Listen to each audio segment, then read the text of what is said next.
소위 말하는 진보 교육감이 한 번도 당선되지 않은 대구 지역의 교사에게 제가 직접 전화를 했습니다. 네네. 그럼 너는 뭐 민원 안 받니? 그러니까 뭔 소리야 이렇게 말을 하더라고요. 야, 나 오늘도 한 건 받았어.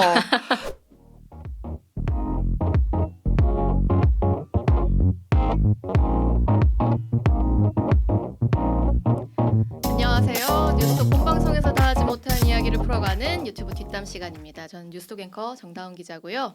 자, 오늘은 좀 무거운 주제예요. 이 참고 참아왔던 교권 추락의 문제가 서희초등학교 교사 사망으로 터져 나오고 있는데요.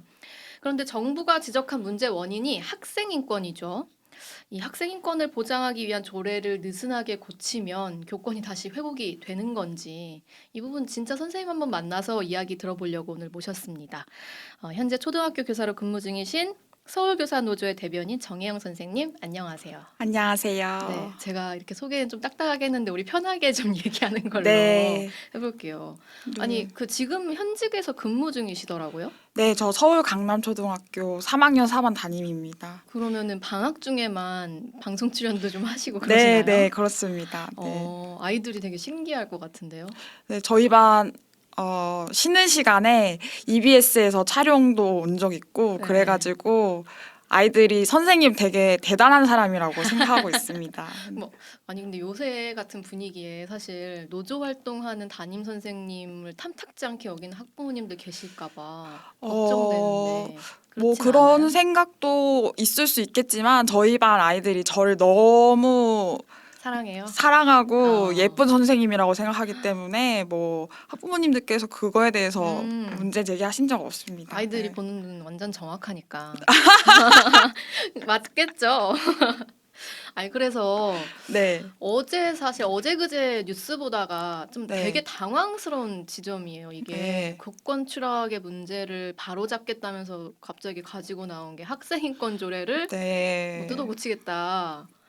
근데 그냥 여쭤보면 학생 인권 조례로 인해서 그러니까 어떤 교육 활동 하시는데 방해 받으시나요? 아닙니다. 아니고 제가 일부 뭐 대통령실에서도 그런 이야기가 나왔고 했는데 그거 보면서 제가 정말 헛웃음을 지었습니다. 네. 아니 그게 전혀 지금 교육 활동에서 어떤 문제들이랑 연결되는 지점이 아예 없는 거예요? 그건 모르겠습니다. 뭐 일부 선생님들께서는 실제로 뭐 그렇게 생각하실 수도 있고 하는데 17개 시도 교육청에서 학생 인권 조례가 있는 데가 6군데밖에 없고요.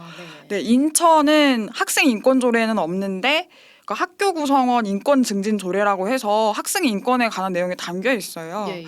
그러면 나머지 10개 시도는 학생 인권 조례가 없는데도 이런 일이 똑같이 일어나는데 그러네요. 그게 정확한 문제 지적일까요? 전혀 아니죠. 네. 진짜 숫자로만 봐도 말이 안 되는 그렇습니다. 내용인 거네요.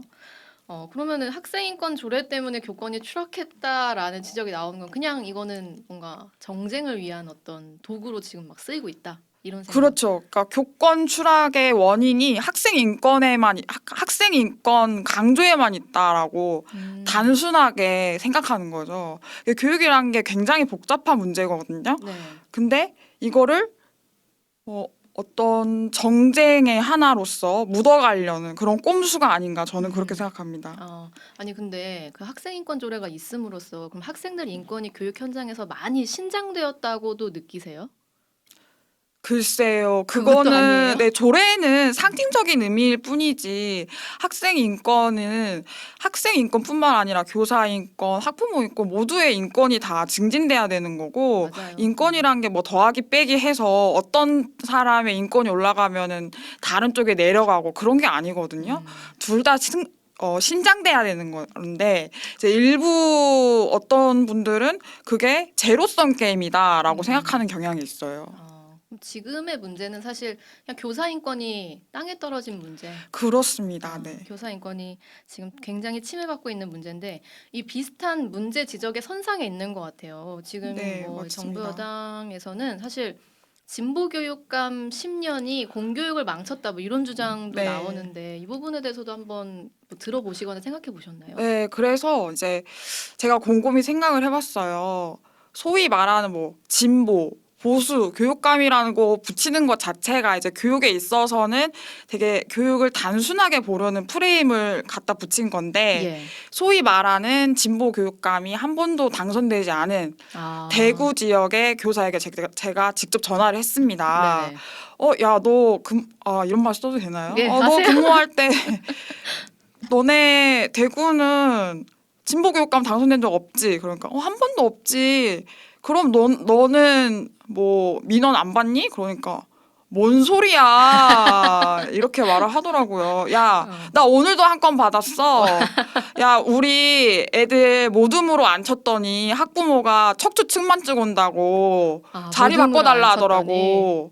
그런데 그게 무슨 야 헛소리 하지 마 그러더라고요. 네. 얼마나 답답한 마음에 그렇게 얘기가 나오는지. 아니 이게 모둠 안 치는 거 그거잖아요. 이렇게 6명이서 앉을 때. 그쵸, 뭐 4명이서 어. 6명이서 앉을 때 책상을 좀 돌려 앉는데 앉는데 척추 측만증이 생길 수 있으니 그렇게 앉히지 말아라. 그럼 교사가 뭐라고 대답해야 됩니까? 진짜 대답할 수 약간 있겠어요? 저 진짜 말문이 제가 말하는 직업인데 지금 살짝 말문이 네. 막혔어요. 어떻게 그렇게 딱 말씀하시면 어. 나 뭐라고 말해야 돼? 다른 아이랑 바꿔주겠다고 해야 될 수도 없는 노릇이고. 그리고 저희가 피치 못하게 뭐 아무리 뭐 척추 측만증이 생길 수 있다고 쳐요. 그래도 저희가 교육 활동 중에 아이들 이렇게 모여서 해야 되는 게 있는데 그럼 그걸 하지 말라는 얘기인가? 척추 측만증을 이유로 뭐 다양한 생각이 들었습니다. 그 이야기를 들으면서. 쉽게 좀 네. 잘 질문하기도 좀 약간 구체화되기가 좀 잘 어려운 것 같은데 네. 이게 선생님들한테 요구하는 내용이 학원 선생님들한테 요구하는 내용보다 더 굉장히 당당한 느낌, 굉장히 더 무례해도 되는 느낌 이런 느낌 받아요. 오히려 비싼 돈 내고 다니는 학원 선생님한테는 막 정말 이렇게 잘하는 그런 부모님들도 계신 것 같고 이 변화가 왜 생길까요? 좀 느껴지는 부분이 있으세요? 뭐 추상적인 이야기일 수도 있는데요. 네. 우리나라가 뭐 급격히 경제 성장하면서 최근에 갑질 문제가 되게 많이 벌어졌잖아요. 각 계층에서 네네. 그 갑질의 한 일환이라고 저는 생각해요. 그럼 어떻게 보면은 굉장히 그냥 내가 세금 내고 부리는 그렇습니다. 사람 네네네. 그렇게 사회 생각하는. 전반적으로 갑질을 하는 게 많이 방송에도 보도되고 됐었잖아요. 예. 교사들도 거기서 예외는 아니다. 그래서 이 대안으로 저희가 이제 뭐 여러 가지 노컷에도 다른 영상들이 지금 올라가 있습니다만 거기에 정말 많은 댓글이 달리는데 지금 또 분노하시는 분들은 또 어마어마하게 많거든요. 네. 이것만 보면은 그동안 교권 침해가 어떻게 일어났나 싶을 정도의 댓글이 달리고 있어요. 뭐 그 와중에 이제 정말 구체적인 해결책까지 적어주시는 분들도 많은데 아동 학대로 선생님을 막 고소하는 그런 네. 분들을 뭐 교육부가 무고죄로 다시 맞고소를 해야 된다. 뭐 이런 주장도 있고 그리고 뭐 예를 들면 학생 기록부에다가 교권 침해를 한 학생은 기록을 다 해서 대학 갈 때 뭐 반영하게 해야 된다. 이런 얘기도 나오는데 어떻게 좀 받아들이세요? 그런 주장에 효과가 있을 것 같으세요? 그거는 이제 그러니까 이제 와서 뒷북치는 이야기예요. 뒷북이다. 뒷북이에요. 왜냐면은 지금 교권 침해 사례가 계속해서 선생님들이 너무 힘들다 아우성 쳤어요.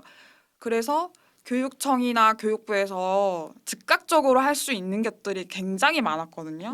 네. 예를 들어서 교사 휴대폰 공개 하지 않도록 도와달라. 네네. 몇 년 전까지만 해도 서울의 모 학교는 전교 선생님의 휴대폰 번호를 찍어서 카톡으로 보내고 그랬어요. 가정통신문으로. 네, 휴대전화 번호를. 그때 제가 노조 활동했을 때 교육청에 이런 학교가 있다. 그리고 교육부에도 말했어요. 이런 학교가 있다. 교사의 핸드폰 번호 공개하지 않아도 된다는 공문을 한 번만 시행해 달라. 그랬을 때 교육청과 교육부의 답변이 뭐였냐면은 그거는 학교 자율이다. 학교 구성원이 필요하다고 하면 공개할 수도 있는 거다.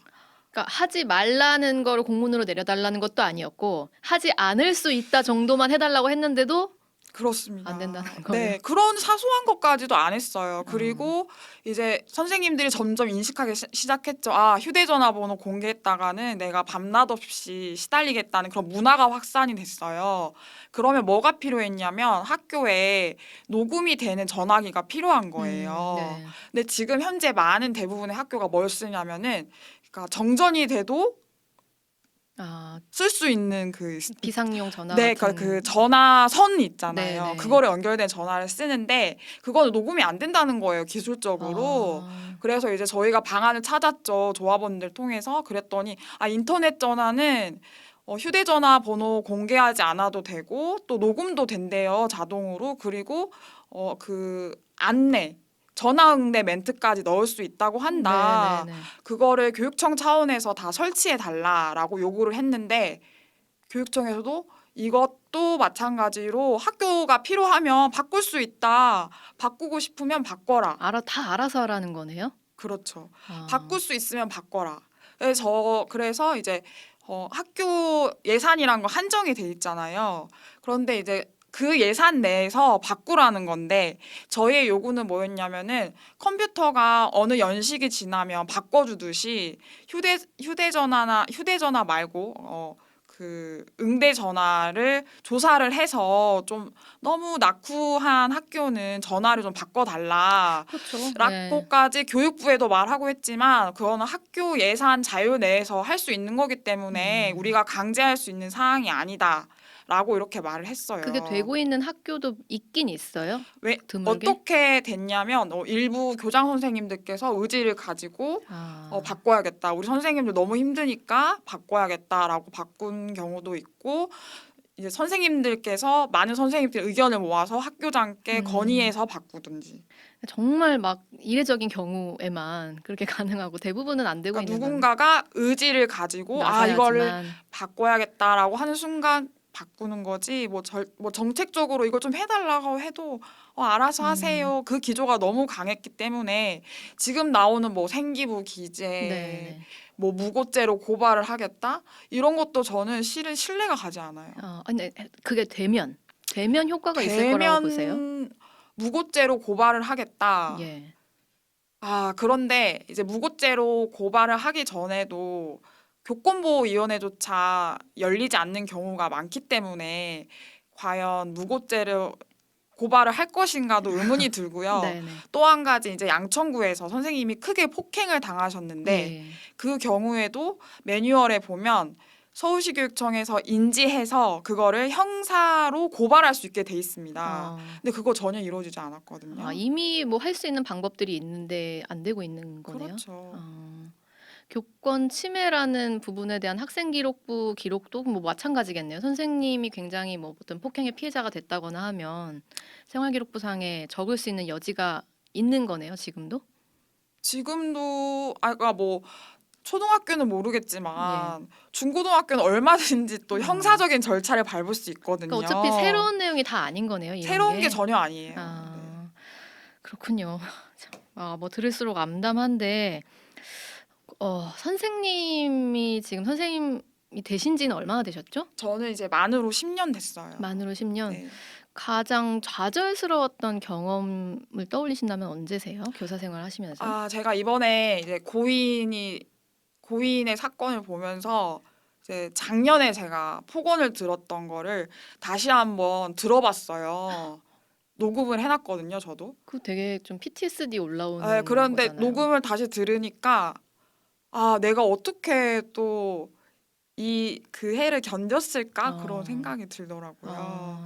그 학부모께서 뭐라고 하셨냐면 저한테 교장실로 찾아갈까요? 이러시더라고요. 그래서 네. 찾아가셔도 상관없어요. 근데 어머니 왜 저한테 소리 지르세요? 제가 그렇게 말하더라고요. 그랬더니 그 어머니께서 선생님이 먼저 소리 질렀잖아요. 막 이러시더라고요. 우리가 살면서 그렇게 누구랑 언성 높이고 뭐 그렇게 뭐 막말하고 싸울 일이 없는데 네.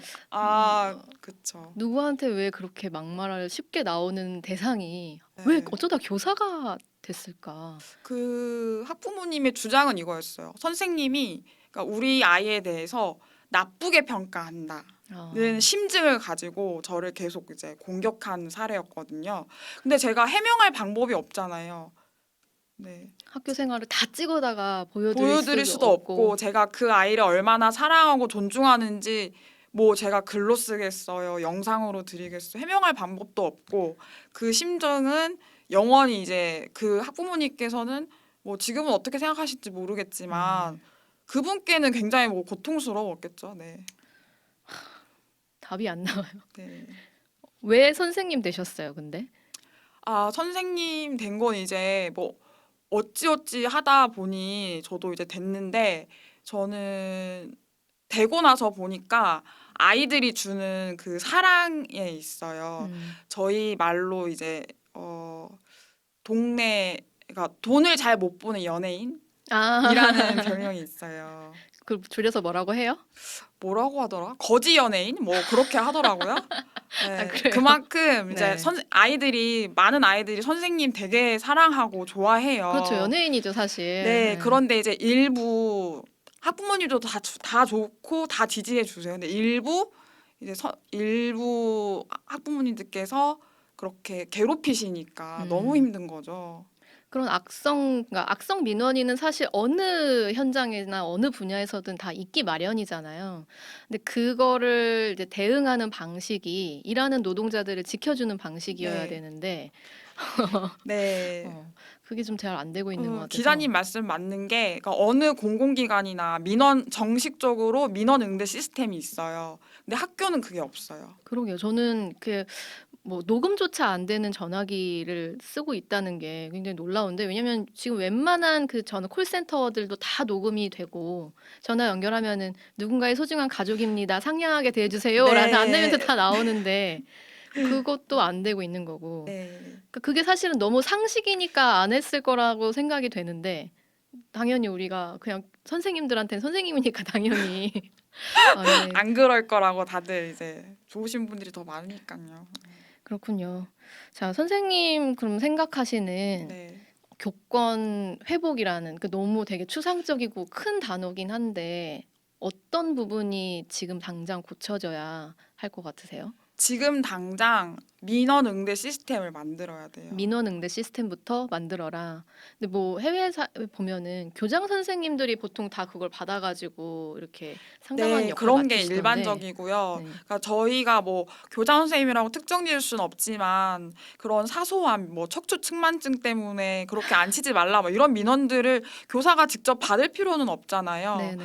1차적으로 누군가가 민원을 걸러줄 수 있는 장치가 필요하다는 거죠. 그리고 또 구체적으로 생각해 봤는데 학교에 다 홈페이지가 있어요. 네. 정말 민원을 내야겠다는 사안이 있으면 홈페이지를 통해서 공식 접수를 하고 면담 일정을 잡고 이런 식으로 문제를 해결해 가면 좋겠다. 그걸 지금 당장 할 수 있다고 생각합니다. 지난달 20일에 진짜 이상한 뭐 고시가 하나 또 지금 들어갔는데, 이게 뭐냐면 학교장 교사가 학업이나 진로, 인성, 대인관계 분야에서 학생들을 훈계할 수 있다는 내용을 담은 초중등 교육법 시행령이 의결됐다. 훈계. 그래서 훈육의 범위를 지금 옛날로 좀 다시 되돌리는 것이, 그러니까 아이를 좀 때려서 가르치는 것이 뭔가 답이 다시 되는 것처럼 돌아오는 분위기가 있거든요. 어리다고 때리면 됩니까? 저는 어른이 좀 맞았으면 좋겠는데. 어리다는 이유로 때리는 거는 교육학적으로 성립이 안 되는 말이에요. 때리면 말을 듣는 것처럼, 그러니까 뭔가 때리지 동물도 않더라도. 아니고 왜 때리죠, 아이들을? 그럼 뭐 안 때린다고 하더라도 그 훈육의 범위를 지금은 뭐 소리도 못 지르게 하지 않냐, 뭐 오은영 선생님 방송이 뭐 지금 이렇게 현장을 망친 거 아니냐, 뭐 이런 주장도 나오잖아요. 무조건 막 타일르고 사랑으로 해야지만 아이들이 잘 크는 것 같은데 그게 아니라 뭔가 막 강하게 얘기를 하고 해서 애들을 가르쳐야 되는데 그게 허용이 돼야 된다. 그러니까 그게 지금 선생님들이 교사로서 애정을 담아서 그러니까 법에 저촉되지 않은 한에서 정말 최선을 다해서 훈육을 하세요, 다들. 네. 하고 있는데 그러니까 문제가 뭐냐면 뭐 타임아웃, 반성문 쓰기 이런 것들에 대해서 이제 물론 그 방법에 대해서 대부분의 학부모들이 동의하세요. 그거는 타임아웃은 뭐예요? 잠깐 뭔가 난동을 피운다거나 할 때 책상 옆에 잠깐 서 있어. 네네네. 일정 시간 음. 그 정도를 타임아웃이라고 하는데 일부 학부모님들께서 이제 그거를 교사를 괴롭힐 때 쓰는 꼬투리로 사용을 하고 계세요. 어떤 식으로요? 뭐냐면 그게 정서학대다. 아, 우리 아이가 다른 아이들 다 보는데 뒤에 가서 서 이렇게 서 있었다. 있는 게 반성문 쓰는 건 인권 침해다. 왜 어떻게 인권 침해가 되죠? 아이가 그 반성문 때문에 잠을 못 자고 밤에 아. 와서 울었다. 어, 그런 식으로 그게 정서학대로 성립이 될까봐 선생님들이 하고 계시는 거지. 뭐 훈육의 범위가 어디까지냐? 그걸 누가 정의할 수 있습니까, 도대체? 다만 아동학대법으로 그걸 악용하는 학부모님들 잘못인 거죠. 네, 그거는 아까 말씀드렸듯이 어디든 악성 민원인이 있는 거고 그렇습니다. 거기에 맞춰서 대응하면 되는 네, 건데. 그리고 또 훈육 얘기가 나와서 말씀드리는데 요즘 네. 아이들이 질환을 되게 많이 앓고 있어요. 질환들, 네, 네네. 소아 ADHD, 소아 우울증 이런 거 많이 앓고 있는데 이런 아이들은 훈육이란 이름으로는 교육할 수가 없어요. 네. 담임 혼자서 모든 것을 책임을 질 수가 있는 게 아니고 공동 책임으로 가져가야 돼요. 치료도 같이 해야 될 것이고. 네, 어떻게 하냐면 치료가 필요한 아이들이 굉장히 많기 때문에 담임 교사도 거기에 개입돼야 되고 관리자도 개입돼야 되고 학부모님도 개입돼야 되고 뭐 상담 교사도 개입돼야 되고 더 필요하다면 의사 선생님까지 모셔서 공동으로 이 아이를 정말 잘 자랄 수 있게 도와주는 거 예. 이게 정말 필요합니다. 아, 근데 지금 그런 부분에 대해 논의가 되는 게 아니고 어떻게 좀 세게 해서 애를 때려서 다시 아니 옛날식의 우울증을 앓고 있는 아이한테 때리고 소리 지르고 하면 되겠습니까? 그런 절대 안 되죠. 네. 교권 회복과는 아주 먼 얘기라는 점 다시 한번 너무 당연한 얘기지만 자꾸 나오고 있어서 다시 한번 확인해 봤습니다. 자, 오늘 뉴스톡 뒷담은 여기까지 하고요. 나와주신 정혜영 선생님 고맙습니다. 감사합니다. 네, 화이팅입니다.